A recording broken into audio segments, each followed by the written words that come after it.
Hi y'all, I'm Rabina and welcome back. Lola's decided to join me today. Today's March 9th, my average last frost date, so do you know what that means? That's right, I live in Texas and that means absolutely nothing. We are expected to get more freezing temperatures all week, so I definitely will not be planting any of these outside because I don't want them all to die. But I do have a couple of things I want to show you today. I got my strawberry starts in, my bareroot strawberries. And I have decided I am going to reattempt doing the loofah because Mama didn't raise no quitter. But I'm going to go ahead and clip the end of it this time and see if that makes a difference.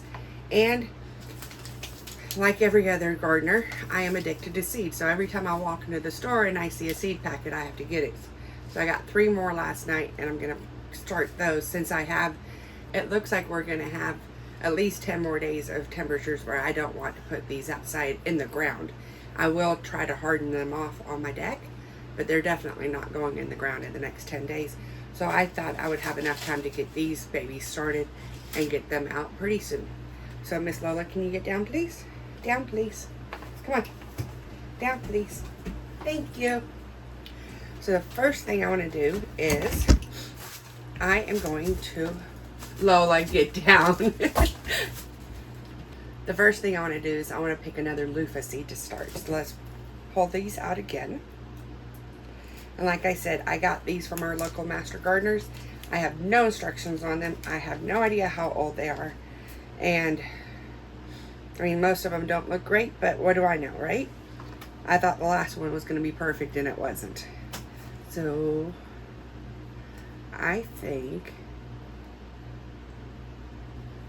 I think I'm going to go with this guy.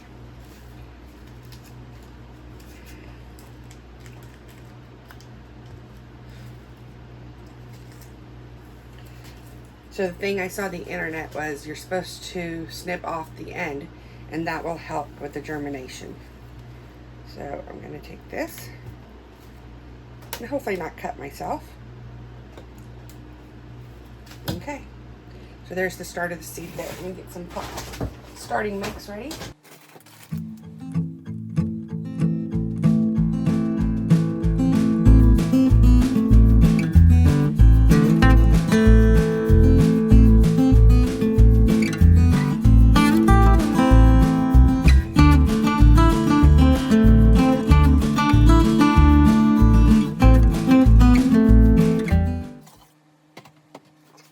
This is nice and moist.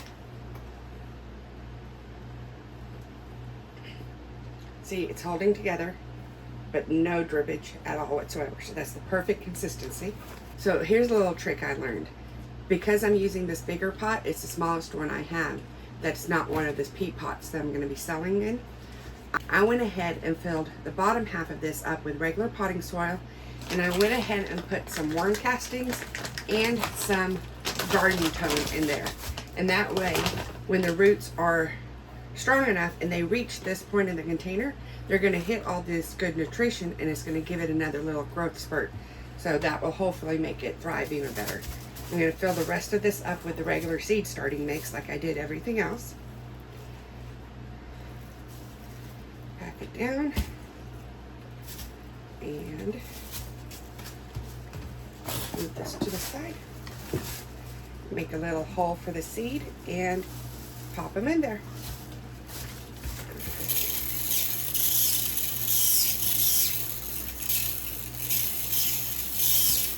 Okay. I'm going to pop this gallon storage bag over it, and this will be the humidity dome over the container if I can get it to fit.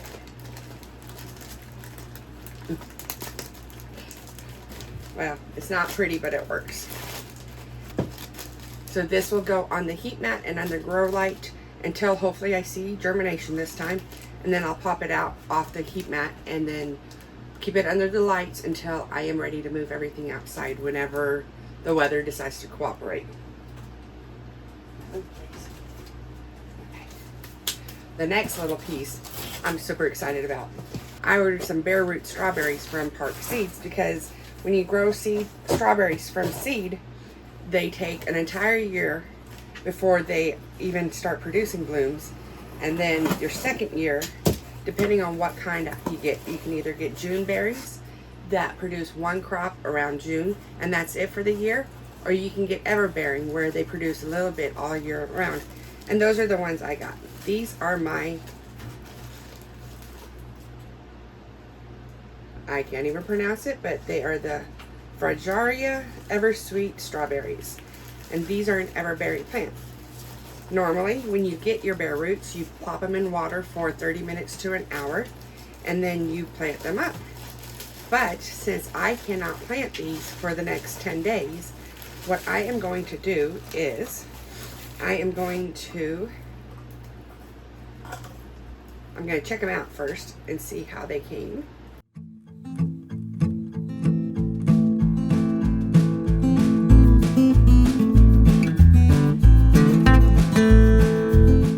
They've got a pretty good root system. There's already some growth on here, so I do need to get them in the ground soon. I just am not going to put them out there with the frost.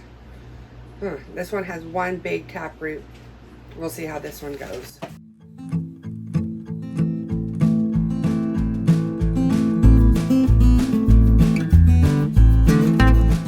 Now, I ordered these when I ordered all my other seeds, but they held on to these and shipped them to me to arrive for my average last frost date. It's not their fault that God had other things in mind. So when I go to plant these out, I'll talk a little bit more about this. But here you've got the roots, and when I go to plant them, I'll trim them back a little bit. But this is the corn, and when I go to plant them, I don't want to bury any of this. I'm going to put the soil right up here. You can see this little nub. That's as far as I can bury these roots. Some of these, the root systems aren't as well established as the others, but we will make it work.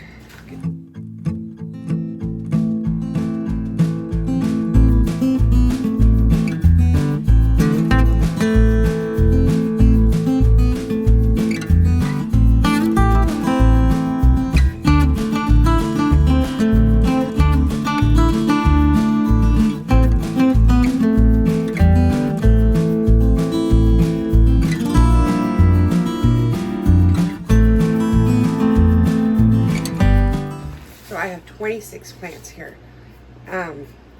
If you don't know what a bare root plant is, it is basically a plant that someone started from seed, let it grow for a while, and then dug it up, shook all the soil off, and shipped it that way. And like I said, when I go to plant these, I will need to rehydrate all of this, but because I'm not planting them anytime soon, I am going to gather these up, and I'm going to take some paper towels, and I'm going to dampen the roots. And I'm going to dampen the paper towel.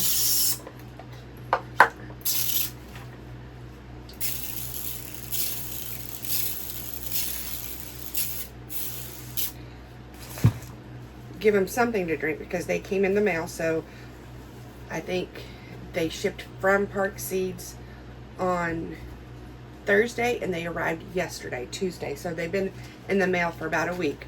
I'm going to dampen this, and I'm going to stick them in a Ziploc bag, and I'm going to put them in the produce drawer of my fridge until I am ready to plant them out. I'm going to keep checking on them, make sure there's no humidity being built up in this bag, and make sure there's no fungus or anything growing. But since I'm not ready to plant them, I can't leave them just out in the elements. And I can't leave them soaking in water for too long either. So that is our strawberry plants waiting to go out when the weather decides to cooperate. When I was at Home Depot last night, I came across these, and I know that I want to interplant my strawberries with chives because they help each other grow. And I didn't have any of those, so I picked those up. And when I was looking through those, I found some green bunching onions, and honestly, I thought I was getting regular tomatillos, but I ended up getting purple tomatillos. And I've never even seen these. I didn't know they even existed, but I went ahead and got them. Well, I got them not knowing I got them. But I'm going to plant them, and I'm going to see how they come out. So I went on Pinterest, Pinterest to the rescue, to see what I could make with them. And it looks like you can do purple tomatillo guacamole, purple tomatillo salsa. Basically anything you would use the regular tomatillos in, you can use the purple ones. But I'm really interested to see what these taste like. So let me get this tray filled up.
Okay, so now that I've got the camera adjusted, thanks to Miss Lola's little bump, I am going to go ahead and plant these 3 seeds that I got. Let me go ahead and make the labels for these so I don't forget what they are.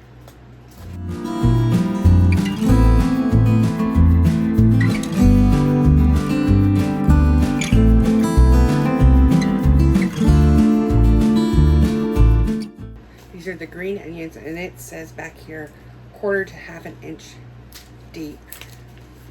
I'm going to take my little skewer and go through. I'm going to do 4 rows of each of these.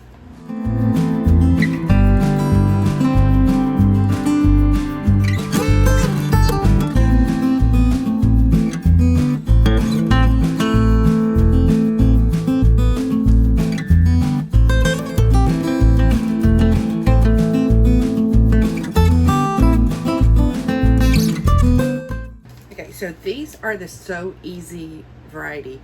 I hadn't seen these before, but apparently they are encased in this pink, so it makes it easier for you to see the seeds, which I guess for the smaller seeds it's really helpful. I am going to do 2 in each cell like always.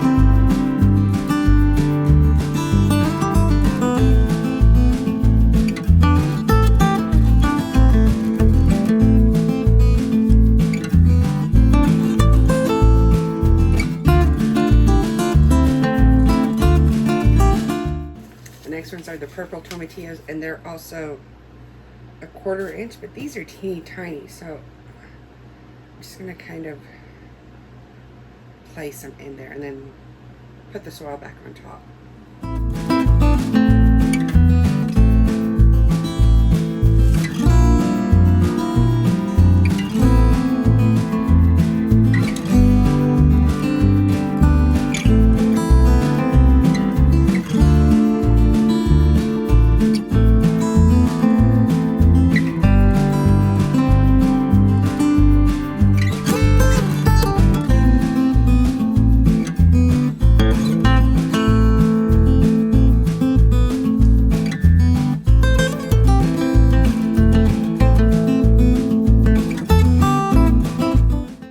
These are super tiny, and I'm pretty sure I got like 5 or 6 in each instead of just 2.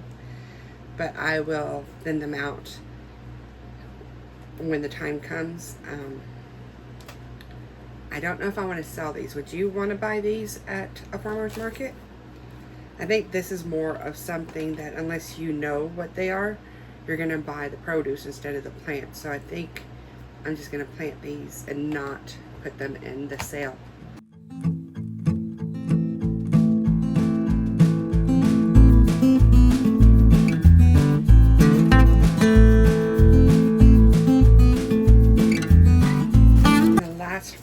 today are gonna be the chives.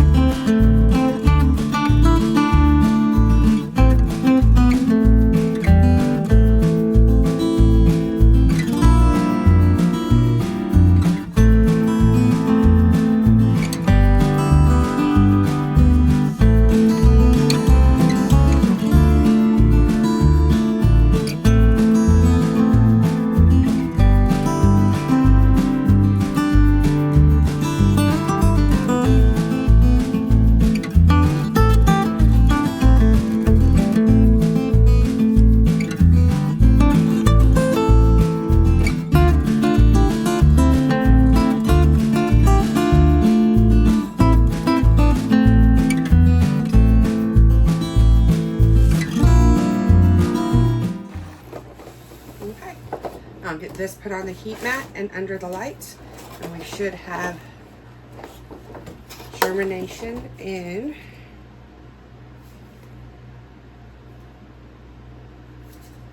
the chives are 15 days, tomatillos are in 7 to 10 days, and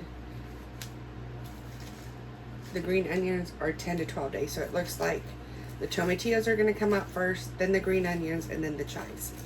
One quick thing before I sign off. If you'll remember on the tour last week, the dill was looking pretty sad, but look at it now. That's why I say don't be afraid to thin these out.